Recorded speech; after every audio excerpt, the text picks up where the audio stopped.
When was the last time someone provoked you? Did you react instantly? Did you try to prove you were right? There is a third option, an option quietly used by the wisest people in history. It doesn't just help you win the confrontation, it helps you win the psychological game. It is the art of deliberate silence. Cold light washes the board. In slow motion, chess pieces topple one by one until only a single piece remains upright. The room is loud with clatter, yet that piece does not move. That is the image I want you to hold as we begin. Feel what happens in your body at the moment of provocation, the rush in your chest, the tightening jaw, the fingers itching to reply. Now imagine pressing a mental pause button. The noise keeps swinging, but you don't. You're not scrambling to defend a fragile identity. You're choosing a response from stillness. That choice is not passivity, it's precision. The piece that stands is not the strongest. It is simply the one that refuses to be moved by someone else's impulse. This is the silent power most people never learn because they fear the gap between stimulus and response. But that gap is where clarity lives. It's where you stop being baited and start being strategic. In that small interval, you are no longer a piece on someone else's board, you become the player. Stay with me until the end of this video so you don't just understand this idea, that you embody it. By the final minute, you'll have a clear, step-by-step way to turn silence into strategy and composure into control. If this resonates, tap like, subscribe, and turn on the notification bell so you're first to receive the next deep, practical episode in this series. Now step closer to the board and watch what happens when the one who doesn't react cannot be controlled. It's 11:47 p.m. The apartment is the kind of quiet that makes small things loud. The fridge hums, the heater exhales, the distant hiss of traffic. Your laptop glows on the kitchen table, blue light pooling across unopened mail and a half-empty glass. One more check before bed, you tell yourself. Just one. Subject line, today's meeting, you click. The first sentence lands like a slap, and it's not even subtle, not sure you understood the scope. 2 lines later, the deck felt. Amateur, a handful of people are CCD who don't need to be. There's a winking emoji, not friendly performative, like stage laughter written into a script. Your body moves before your mind does. Heat blooms in your chest, your jaw hardens. The cursor blinks, a small lighthouse in a storm daring you to answer. Somewhere in the quiet, your pulse grows audible. A low drum, thud, thud. Your fingers rise. Let's be clear, you type, and the words pour out with the clean precision of anger. You list the assets they never reviewed, the deadlines they missed, and the brief they changed at the last minute. You paste links. You polish a sentence that is both civil and surgical. You add a line that will make the CC list nod, a line that carries your receipts in velvet gloves. The cursor hovers near the blue rectangle, send. The tiny glow might as well be a siren. Then a different question slips in, not are you right? You are, and not is your tone measured? It is. The question is older and simpler. Who is choosing this response? The heartbeat gets louder. The cursor keeps blinking, steady as a metronome. Tick, thud, tick, thud. You picture the chain reaction that email would trigger. A Monday quick sync with an HR smell, but no HR present. Your manager practicing neutrality, your colleague shrugging. I was just giving feedback. You can see the role they've written for you. The overreactor, the person who makes the tone of the issue so the substance disappears. Your eyes return to the original message. You notice its architecture now, vague criticism, public CCs. No concrete request, just enough friction to make you press send and become the story. It isn't about your competence. It's about control. A memory flashes, a coach saying, leadership lives in the space between hit and swing. Another, a friend texting, you don't owe everyone access to your nervous system. You breathe once, slow, then again. The email you drafted looks different under this light, not wrong, just reactive. A perfect move on the wrong board. You highlight your sharpest paragraph and delete it. The screen clears like a fog lifting. Your body doesn't relax. It tightens first, as if bracing for a fall that doesn't come. The urge to hit send flares, because the urge promises relief. But it's counterfeit relief, the kind that buys a moment and sells a week. You open a fresh reply. Thanks for the note. What specific outcomes do you want on X and Y by Friday? Happy to align. It's plain, almost boring. It asks for facts, not theater. It refuses to play the tone game. You read it twice and don't send it. Not tonight. Instead, you click Save as Draft. Your pulse argues that delay is weakness. It isn't. It's a pause you purchased with discipline. The room's sounds come back. The fridge, the heater, the distant hiss. You close the laptop. In the sudden darkness, the night feels larger, like a room you didn't know you owned. You imagine two futures. In the first, you press send at 11:49 p.m. The thread spiraled. Monday became a courtroom. Your day was hijacked by a scene someone else wrote. In the second, you answered at 10:02 a.m. with a 2-line request for specifics, then moved the project forward on your terms. Same facts, different author. That's when you realize the real contest isn't about the deck, the meeting, or even their opinion. The contest is about pace. Who sets it wins it. They baited your nervous system to move on their timing. You chose yours. Back at the table, the image returns. A chessboard in cold light. Pieces topple in slow motion. One piece remains upright. It isn't the biggest. It's simply the one that didn't move when the noise demanded motion. You sit with the discomfort until it cools. Your heartbeat slows to something almost quiet. The mouse rests by the laptop, the blue button unclicked, the draft asleep. There's no trophy for this kind of decision, no applause. Just a different Monday, quieter, cleaner, in which you aren't explaining your tone, you're directing the work. Freeze frame, the cursor suspended above send, the blinking light and your pulse in perfect counterpoint, the whole night balanced on a fingertip. This moment decides who controls whom.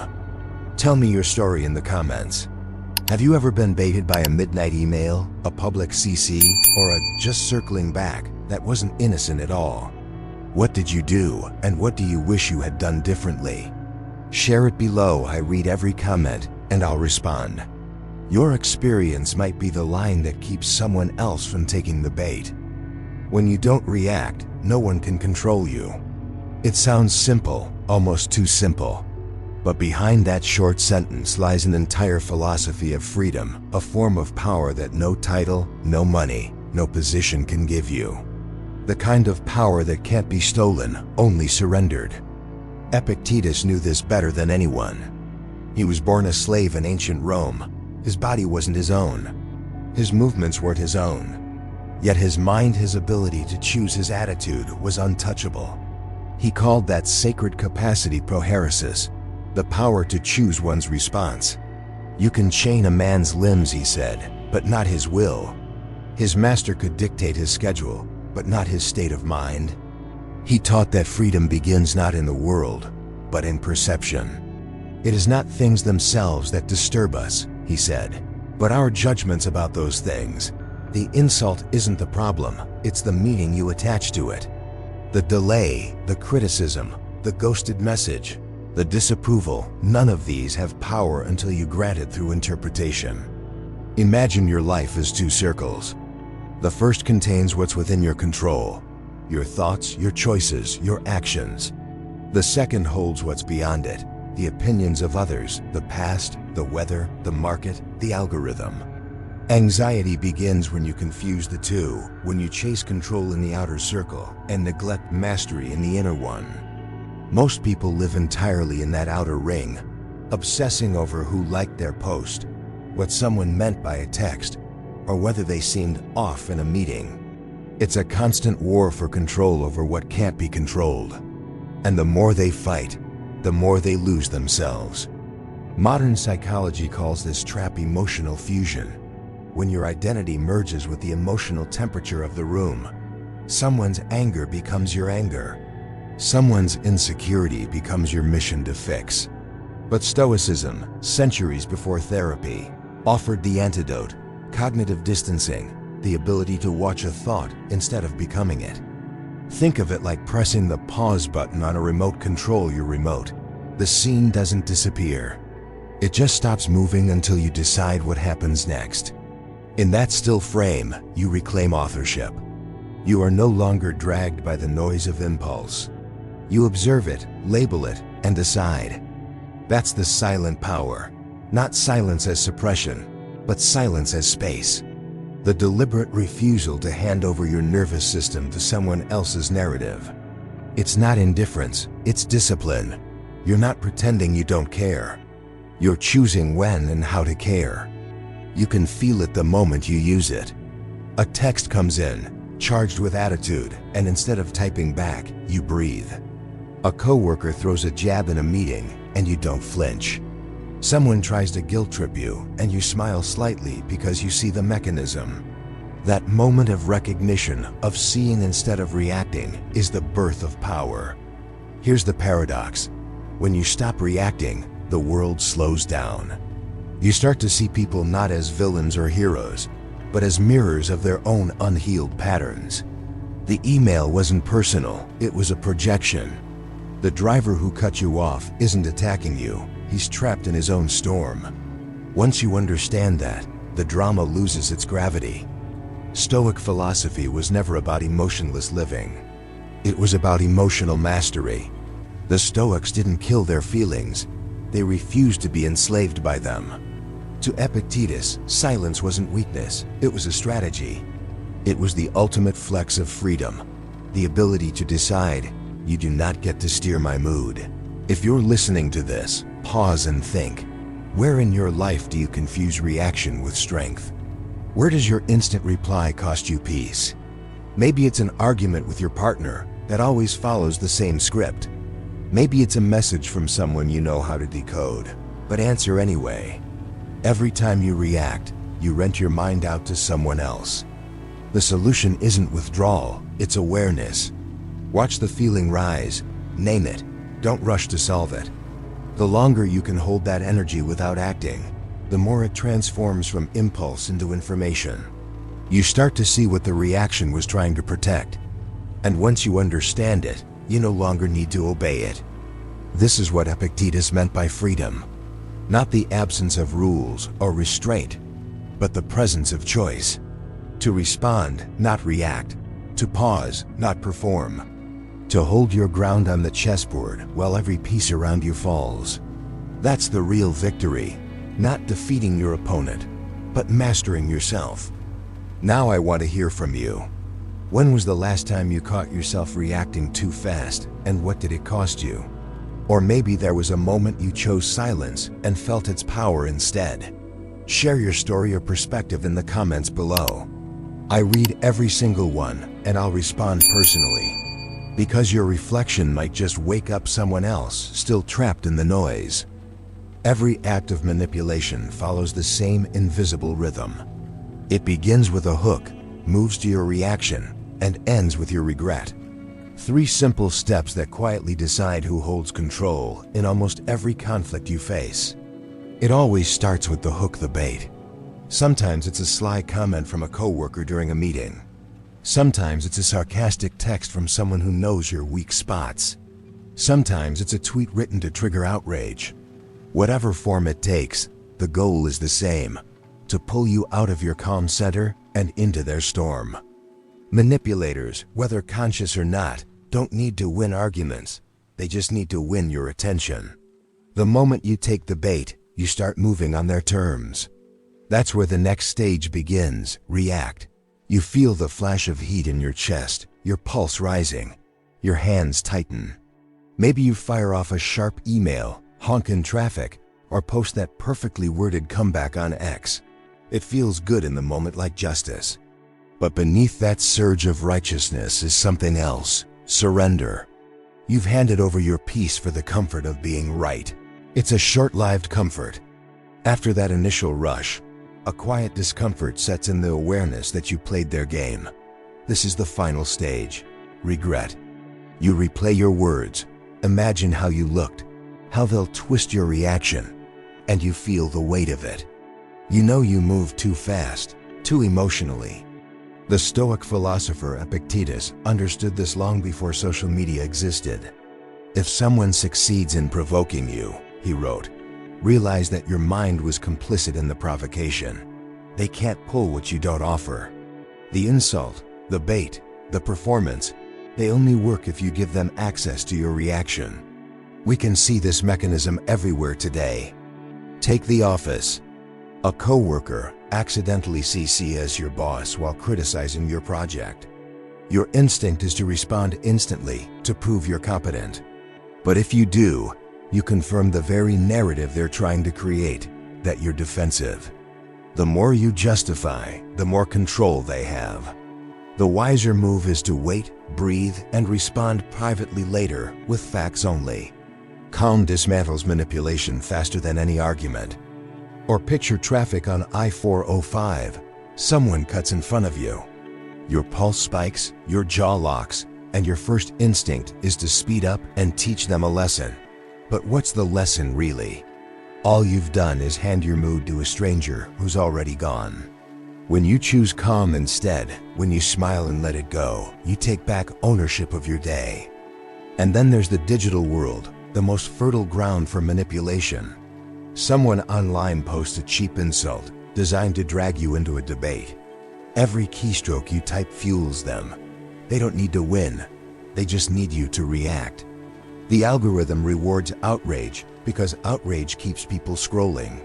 The most radical act today isn't shouting louder. It's refusing to dance when the strings are pulled. The truth is, manipulators need your participation to survive. Without your reaction, they collapse. Conflict requires two sides. Silence breaks the loop. This is why people who rely on control hate calm people. They can't read them, can't predict them, can't feed on them. Your pause exposes their weakness. Psychologists call this pattern reactivity conditioning. Like Skinner's experiments, the world trains us to respond instantly to notifications, comments, glances. But awareness breaks conditioning. When you notice the hook before biting, you regain agency. That pause, that breath, that split second of choice, it's microscopic on the outside, but seismic on the inside. To stay calm in a world designed to provoke you is not weakness, it's strategy. The more you resist reaction, the stronger your internal boundaries become. Calmness is not compliance, it's control. So next time you feel that familiar surge, the text that stings, the driver that cuts you off, the email that feels like a trap, remember the simple sequence. Hook, react, regret, then break it. Breathe. Step back. Ask, is this worth my peace? Because the truth is, no one steals your control. You give it away, one reaction at a time. And when you stop reacting, you stop feeding the system that thrives on your energy. That's the essence of silent power. Not silence as weakness, but silence as mastery. Now I want to hear from you. What's your most common hook? A coworker's tone? A text from your ex? A stranger online? Share it in the comments. I read every single one. Your story might help someone else recognize the moment before regret and finally choose peace over provocation.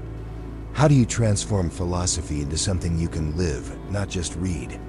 How do you stay calm in a world built to provoke?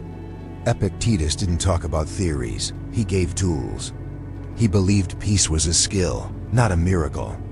And mastering that skill begins with what I call the Epictetus Playbook, 5 practices to help you stay unshaken when life tries to pull your strings. 1. The 3-second pause. The second you feel heat rising in your chest or your thumbs hovering over the keyboard, stop. Breathe in for 4 seconds, hold for 4, exhale for 6. That's your reset button. Ask yourself, is this within my control? If it's not someone's opinion, a delay, a rumor, let it pass. You can't control everything that happens, but you can control what you give energy to. Epictetus called this the dichotomy of control. In modern terms, it's mental efficiency. Spend your power wisely. That breath is small, but it's the line between reaction and regret. 2. Label, don't fuse. When someone hurts your ego, your thoughts fuse with emotion. They disrespected me. But you are not your thought, you are the one observing it. Say instead, I'm noticing the thought that they disrespected me. That shift creates distance.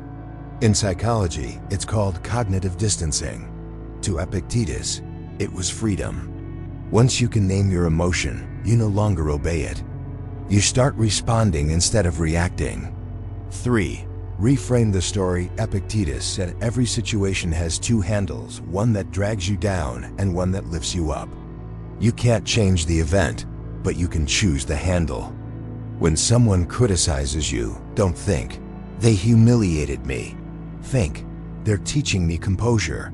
That reframe turns pain into practice. The insult becomes a mirror reflecting where you can grow. The story you tell yourself shapes your state of mind. Change the story, and you change your reality. 4. Premeditatio malorum. Expect the storm. Each morning, take 1 minute to imagine what could go wrong. Traffic, rejection, conflict. Accept it before it happens. The Stoics called this premeditatio malorum, the premeditation of evils. It isn't pessimism, it's emotional preparation. When you expect the storm, it can't control you. You enter the day calm because you already rehearsed the chaos. Someone cuts you off in traffic, and instead of anger, you feel recognition. You knew it might happen, and you trained for it. 5. Role ethic. Choose your character. You can't control the play, but you can control your role. Ask, who do I want to be in this scene? The grounded leader? The patient partner? The person who doesn't take the bait? Epictetus said life is a play directed by the universe. You can't choose your lines, but you can choose your tone. That's what he called role ethic, acting from principle, not impulse. Once you define your role, no one can push you off script. Applying the playbook. Picture this, you get a rude email, don't reply. Draft it, save it, and revisit it tomorrow. Half of what you wrote will feel unnecessary. Keep only facts and calm words. That's Stoicism in action. Or someone cuts you off on I-405. Instead of racing forward, you smile. It's not weakness, it's awareness. You didn't lose, you refused to play. A stranger leaves a toxic comment online. You don't argue. You mute. Silence starves manipulation. Or someone ghosts you after 3 dates.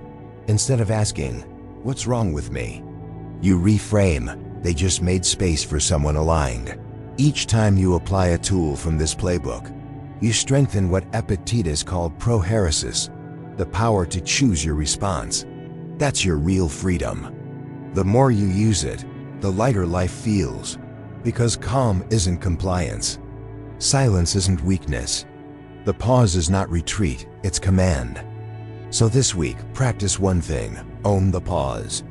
Whether it's 3 seconds or 3 hours, let silence become your strategy.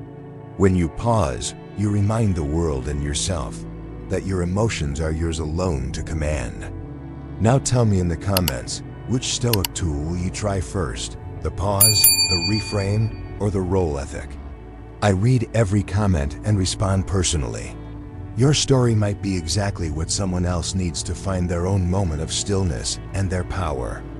Silence isn't weakness, it's control in motion. It's the ability to stand still while everything around you tries to pull you into chaos. The world often misunderstands calm people. When you don't react, they think you're afraid. When you don't argue, they assume you've lost. But silence isn't surrender, it's strategy. It's the confidence to let truth unfold without needing to shout. Epictetus said, "No one is free who is not master of himself." Freedom isn't about escaping rules or people, it's about owning your reactions.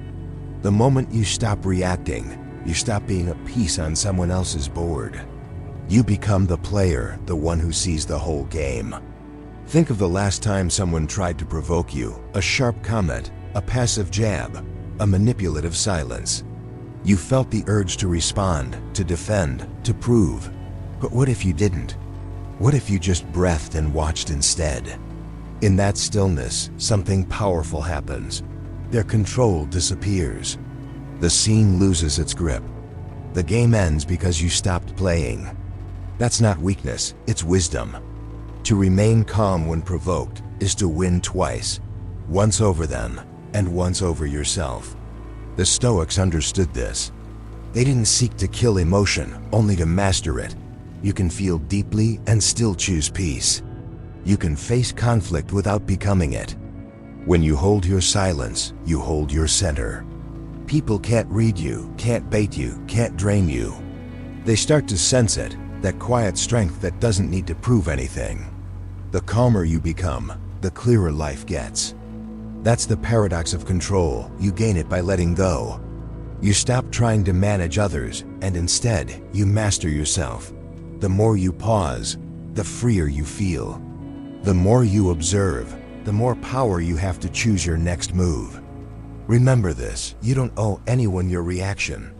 You owe yourself your peace. You don't have to fight every battle or correct every lie. Mastery is knowing which noise deserves your silence. So the next time someone tries to pull you into their storm, stay still, let them spin. Watch quietly as the chaos exhausts itself. Because when you don't react, you remind the world and yourself that your emotions belong to you. Be the player, not the piece. If this message spoke to you, comment on the situation where you'll try your 3-second pause today. And if you want more lessons like this, like the video, subscribe, and turn on the notification bell. Next week, we'll explore Seneca and the art of delayed anger, because power doesn't come from controlling others.